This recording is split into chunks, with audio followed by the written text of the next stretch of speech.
morning, everybody. My name is Patrick Carney, and I'm with the Senior Medicare Patrol.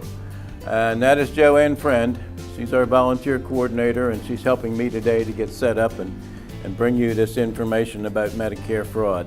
What I do is education and outreach. I go into the community and I talk with seniors about how to prevent Medicare fraud. Basically, how to prevent, how to detect it, how to find out it's fraud, and who to call, how to report it.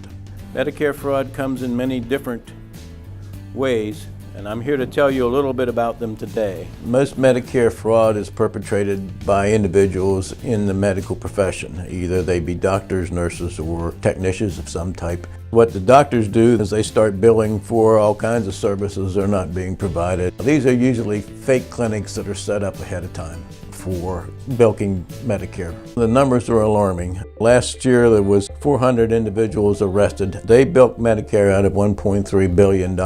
This was around the country. They were doctors, nurses, clinics that did x-rays. They just get the number and they bill. I was very surprised at how big it was. I had no idea. I think the one thing that caught me most of all was that the only way that it can be caught is individually, with your own individual Medicare statement notice. A good example is that we had an individual who had their toe amputated, but when they received their Medicare statement notice, it showed that their foot was amputated.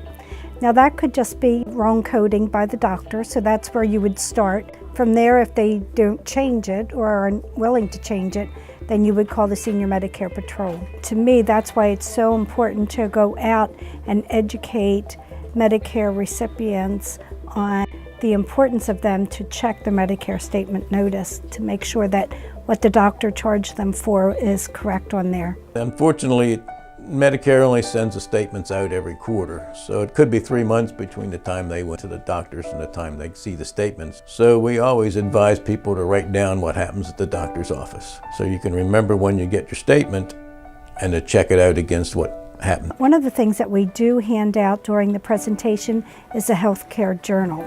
And we recommend that they take the healthcare journal to the doctors or when they get back, just to be able to record when they went to the doctor, what doctor they saw, and what service they received that day. That's how Medicare fraud is caught.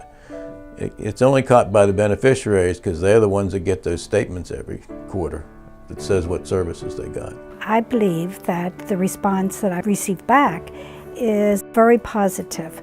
People receiving the information are most appreciative and are definitely learning something new each time.